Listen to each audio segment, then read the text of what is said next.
per què vos recomano fer impro? Primer perquè no és una cosa que dugui molt de feina. És a dir, no és estudiar una obra de teatre, no és que t'hagis de passar hores i hores estudiant, sinó que realment és una part del teatre que si tens només 3 horetes a la setmana lliures, doncs és una cosa que pots fer. Si t'agrada el teatre, és una cosa que pots fer. Després una altra, per l'agilitat mental, també per donar-te en compte del que ets capaç de poder arribar a fer damunt d'un escenari.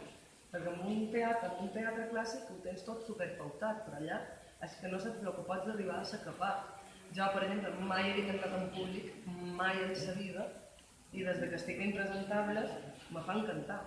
I el que mai vaig muntar un escenari, vaig tancar els ulls, vaig imaginar que estava tota sola a la dutxa i vaig començar a cantar, i quan vaig obrir els ulls vaig veure tot callat, mirant, vaig dir pues serà que canto bien, no?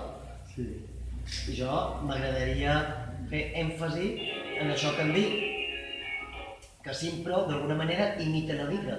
Per fer una bona improvisació t'has de fixar molt bé en quins són els rols i les situacions que ocorren en el mateix carrer. O sigui, hi ha gent que està per damunt d'un altre i ho hauràs d'imitar. Hi ha gent que se li sent, o sigui, xerres diferent algú que està fora d'algú que està a prop. I clar, s'impro no te diuen surt i fes alguna cosa, sinó se treballa per blocs, ara la veu, ara els personatges, ara els rols, ara els tipus de propostes, ara les accions, ara només físic. I clar, sí que te dona un anàlisi crític de lo que passa i t'enfrenta sempre que tens una situació diferent a saber reaccionar de cop, això que has dit tu de l'agilitat mental. Sí.